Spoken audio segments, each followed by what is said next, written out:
This is a story about a world obsessed with stuff. It's a story about a system in crisis. We're trashing the planet, we're trashing each other, and we're not even having fun. The good thing is that when we start to understand the system, we start to see lots of places to step in and turn these problems into solutions.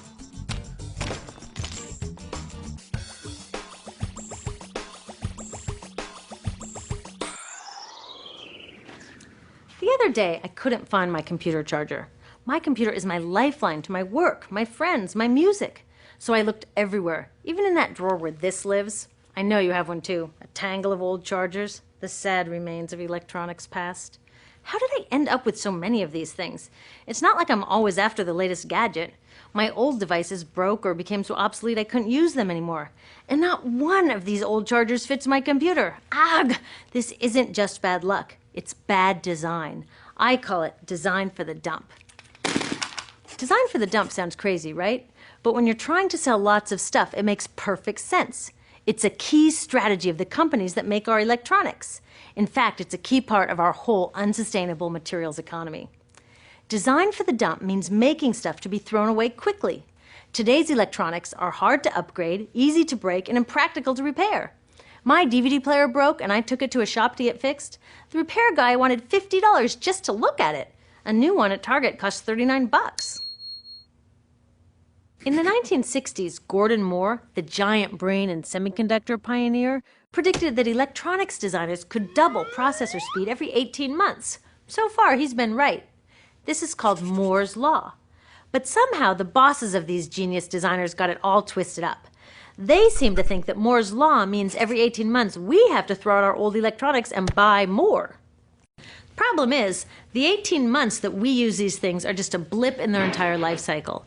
And that's where these dump designers aren't just causing a pain in our wallets, they're causing a global toxic emergency. You see, electronics start where most stuff starts, in mines and factories. Many of our gadgets are made from 1,000 different materials, shipped from around the world to assembly plants. There, workers turn them into products using loads of toxic chemicals like PVC, mercury, solvents, and flame retardants.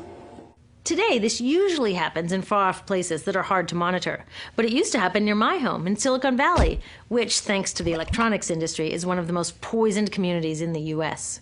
IBM's own data revealed that its workers making computer chips had 40% more miscarriages and were significantly more likely to die from blood, brain, and kidney cancer. The same thing is starting to happen all around the world. It turns out the high-tech industry isn't as clean as its image. So, after its toxic trip around the globe, it lands in my hands. I love it for a year or so, and then it starts drifting further from its place of honor on my desk or in my pocket. Maybe it spends a little time in my garage before being tossed out. And that brings us to disposal, which we think of as the end of its life. But really, it's just moved on to become part of the mountains of e-waste we make every year. Remember how these devices were packed with toxic chemicals? Well, there's a simple rule of production. Toxics in, toxics out. Computers, cell phones, TVs, all this stuff is just waiting to release all their toxics when we throw them away. Some of them are slowly releasing this stuff even while we're using them. You know those fat old TVs that people are chucking for high-def flat screens? They each have about 5 pounds of lead in them. Lead, as in lead poisoning. So, almost all of this e-waste either goes from my garage to a landfill, or it gets shipped overseas to the garage workshop of some guy in Guiyu, China, whose job it is to recycle it. I've visited a bunch of these so-called recycling operations. Workers without protective gear sit on the ground smashing open electronics to recover the valuable metals inside and chucking or burning the parts that no one will pay them for. So while I'm on to my next gadget, my last gadget is off poisoning families in Guiyu or India or Nigeria.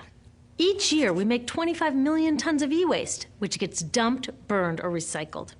And most recycling is anything but green. So are the geniuses who design these electronics actually evil geniuses? I don't think so, because the problems they're creating are well hidden even from them. You see, the companies they work for keep these human and environmental costs out of sight and off their accounting books. It's all about externalizing the true costs of production. Instead of companies paying to make their facilities safe, the workers pay with their health. Instead of them paying to redesign using fewer toxics, villagers pay by losing their clean drinking water. Externalizing costs allow companies to keep designing for the dump. They get the profits and everyone else pays. When we go along with it, it's like we're looking at this toxic mess and saying to companies, you made it, but we'll deal with it. I've got a better idea. How about you made it, you deal with it? Doesn't that make more sense? Imagine that instead of all this toxic e-waste piling up in our garages or in the streets of Guayu, we sent it to the garages of the CEOs who made it. You can bet that they'd be on the phone to their designers pretty fast demanding they stop designing for the dump. Making companies deal with their e-waste is called extended producer responsibility, or product take-back. If all these old gadgets were their problem, it would be cheaper for them to just design them longer lasting, less toxic, and more recyclable in the first place. They could even make them modular so that when one part broke, they could just send us a new piece instead of taking back the whole broken mess. Already, take-back laws are popping up all over Europe and Asia. In the US, many cities and states are passing similar laws. These laws need to be protected and strengthened. It's time to get these brainiacs on our side. With take-back laws and citizen action to demand greener products, we can start a race to the top where designers compete to make long-lasting, toxic-free products. So let's have a green Moore's Law. How about the use of toxic chemicals will be cut in half every 18 months? The number of workers poisoned will decline at an even faster rate. We need to give these designers a challenge they can rise to and do what they do best: innovate. Already, some of them are realizing they're too smart to be dump designers and are figuring out how to make computers without PVC or toxic flame retardants. Good job, guys. But we can do even more. When we take our e-waste to recyclers, we can make sure they don't export it to developing countries. And when we do need to buy new gadgets, we can choose greener products. But the truth is, we are never going to just shop our way out of this problem, because the choices available to us at the store are limited by the choices of designers and policymakers outside of the store. That's why we need to join with others to demand stronger laws on toxic chemicals and on banning e-waste exports. There are billions of people out there who want access to the incredible web of information and entertainment that electronics offer. But it's the access they want, not all the toxic garbage. So let's get our brains working on sending that old design for the dump mentality to the dump where it belongs, and instead building an electronics industry and a global society that's designed to last.